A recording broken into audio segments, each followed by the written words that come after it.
Si vous êtes sur le chemin de la guérison, si vous empruntez ce chemin, et si j'avais un conseil à vous donner, alors il y en aurait plusieurs bien évidemment, mais celui qui me paraît essentiel en fait, c'est autorisez-vous à vous effondrer. Alors je vais m'expliquer bien évidemment parce qu'il faut que ça soit pris dans le bon sens. S'effondrer, s'autoriser en fait à s'effondrer, pour moi, c'est vraiment s'accueillir sous toutes les coutures et accueillir tout ce qui se présente sur ce chemin de la guérison. Alors pour imager un petit peu et pour être un peu plus concrète, pour que vous compreniez, je vais commencer par parler d'un processus en fait qu'on va généralement, je pense qu'il nous appartient en tout cas à beaucoup lorsqu'on est confronté à une situation qui vient complètement bouleverser notre quotidien. Alors, peu importe la forme en fait que ça prend, hein, c'est vraiment, ça peut être d'ordre émotionnel, des phobies, des addictions qui prennent trop de place, ça peut être une maladie chronique qui vous arrive comme ça, qui vous tombe dessus. Ça, je l'ai vécu et je pourrais très bien en parler s'il y a de la demande. Ou encore toute autre situation en fait qui vient tout chambouler et où vous allez devoir en fait vous adapter et revoir votre vie et lui redonner un sens. Bien, ce qu'on va avoir tendance à faire, c'est rentrer dans un processus excluant. C'est-à-dire qu'on va rejeter et la situation et les éléments qui génèrent. Je parle par exemple, je vais donner un exemple tout simple, vous faites de la phobie, que ça soit de la phobie sociale ou des choses comme ça, dès que vous allez être en contact avec ce qui génère votre anxiété, vous allez vouloir le rejeter. Ou même encore, en fait, ce processus est très intérieur également. C'est que cette part de vous-même qui est anxieuse, vous allez la rejeter. En fait, ce qu'on va chercher à faire par tous les moyens, c'est d'exclure cette part souffrante. Et donc, il y a une sorte de légitimité à cela, à exclure cette souffrance. Parce qu'évidemment, on a affaire à des situations qui viennent exploser notre quotidien. Nos repères, tout ce qu'on avait pu mettre en place, ça vient nous limiter, nous handicaper. Bref, tout un tas de choses qui fait qu'on va automatiquement vouloir les bannir de notre vie. Et il y a tout de suite un crochet que je voudrais faire, c'est sur cette part de vulnérabilité, parce que finalement, ces souffrances, c'est une part de vulnérabilité, et on va se refermer, et on va vouloir protéger, ne plus rentrer dans cette vulnérabilité. Coûte que coûte, on va rejeter tout ce qui s'associe à une forme de souffrance, tout ce qu'on a associé. Et à partir de là, la guérison devient un objectif, un but à atteindre. Et ce but-là prend une forme particulière, c'est que la plupart du temps, quand on est dans cette exclusion, on souhaite simplement que ça soit un mauvais souvenir, mais que ce souvenir soit complètement effacé de nos vies et que tout redevienne comme avant. Et finalement, je pense que c'est là où on peut se tromper et notamment enrayer le processus, résilient et donc le chemin vers la guérison, puisque une expérience qui se présente à vous, quelle qu'elle soit, aussi douloureuse qu'elle soit, a son potentiel d'évolution et peut apporter quelque chose. Or, quand on rentre dans un processus de guérison, on emprunte la voie de la résilience. Et en fait, la résilience, c'est incluant. C'est-à-dire que dans la résilience, vous allez tout inclure. Et vous n'allez rejeter aucune part, bien évidemment. Vous allez reconnaître ce que ça génère en vous. Vos émotions, que ça soit de la colère, que ça soit de la frustration, que ça soit de la tristesse, de la fatigue, peu importe ce qu'il va se passer, la résilience est incluante. Au contraire, en fait, elle est libératrice. Dans la mesure où finalement, ce qui va générer cet inconfort, c'est une blessure. C'est quelque chose de blessé. Donc quelque chose qui a besoin d'être vu, d'être regardé, d'être guéri. Pas en fait d'être exclu ou rejeté. Parce que si vous le faites cela,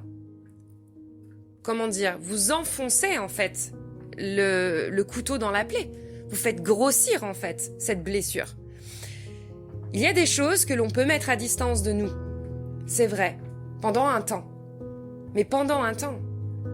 Et finalement, je pense que de parler de tout ça est important parce que si l'on emprunte un chemin de résilience avant même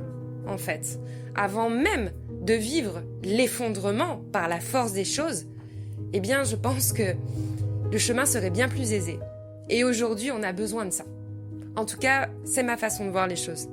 Donc pour vous aider, moi j'ai une petite astuce. Je me dis toujours que j'imagine que ces parts blessées, en fait, peu importe ce qu'elles génèrent, ce sont des enfants. C'est un enfant qui vient taper à ma porte et qui est blessé. Que ça soit effectivement une blessure physique, une blessure émotionnelle. Et en fait, si vous avez un enfant qui se présente à vous comme ça, je vous pose la question, votre premier réflexe, c'est d'en prendre soin, c'est de le prendre en charge, de le rassurer, de le soigner s'il en a besoin, d'agir pour qu'il aille mieux. D'accord ?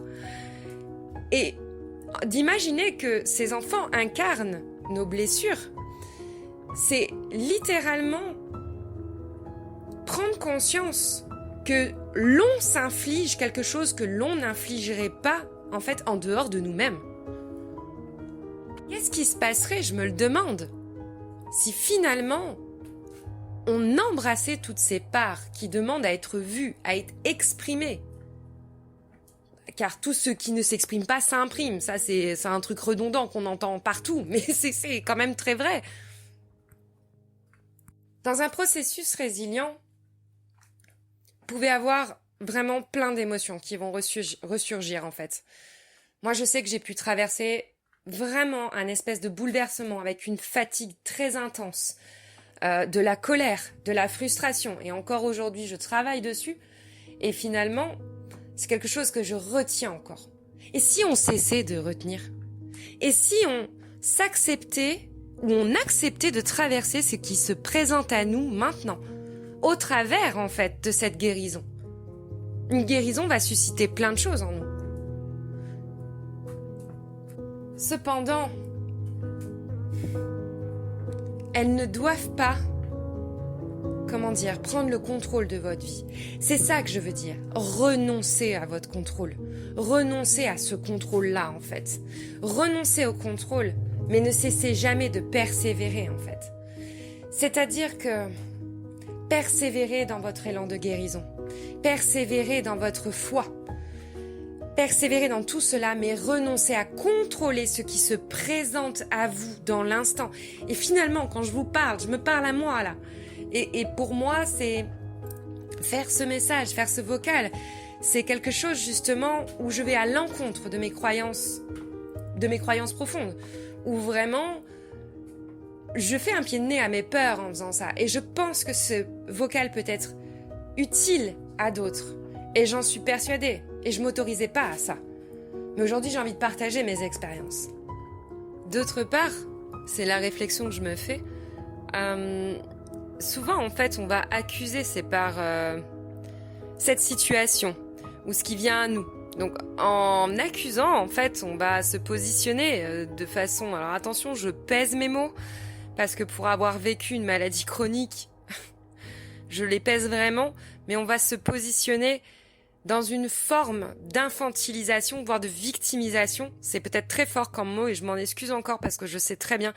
Mais c'est en fait quelque part où on va prendre ça pour un coup du sort. Donc, qu'est-ce que vous faites dans ces moments-là?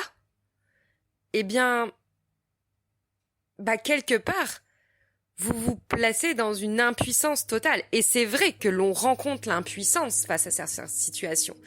Et justement, ça, c'est une phrase qui est essentielle.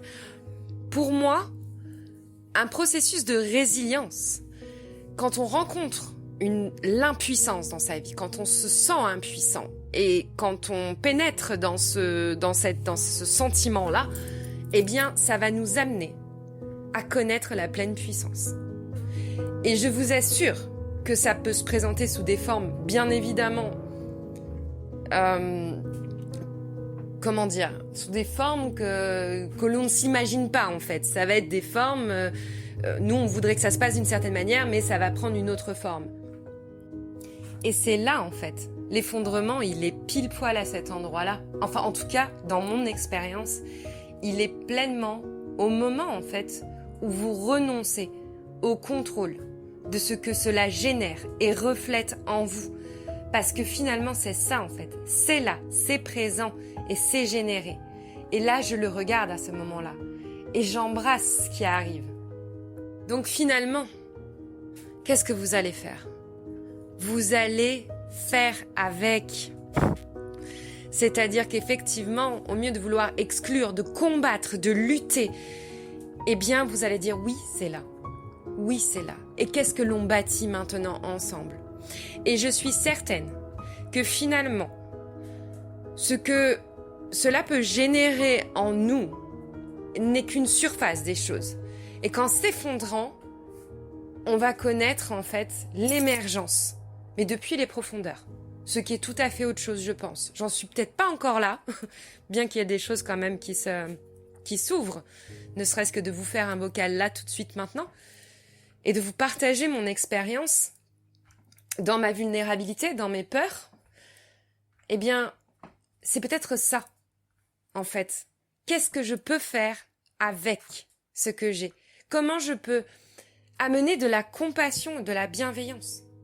Comme je rappelle, c'est un enfant qui tape à votre porte. Vous n'allez pas lui mettre un coup de pied aux fesses sans lui dire « Allez voir le voisin parce que là, tu m'emmerdes ». Enfin, en gros, c'est un peu ça. Alors, je souhaite de tout mon cœur que vous arriviez à embrasser toutes vos peurs, toutes vos craintes et à vous laisser traverser par ce qui se présente à vous. Quelle que soit l'émotion, à aller faire vos activités, votre routine, pratiquer vos outils, que ça soit de la méditation, que ça soit une autre activité, peu importe ce que c'est, mais avec vos peurs, avec vos blessures, et que vous leur apportiez la lumière que cela génère en vous, en fait. Que vous puissiez guérir tout ça. Je le souhaite profondément. Oui, et prouvez-vous le contraire de ce que vous pensez. Prouvez-vous le contraire. Prouvez-vous que vous pouvez le faire, en fait. Si à un moment donné, comment dire, sortez de vos conditionnements. Si vous sentez que,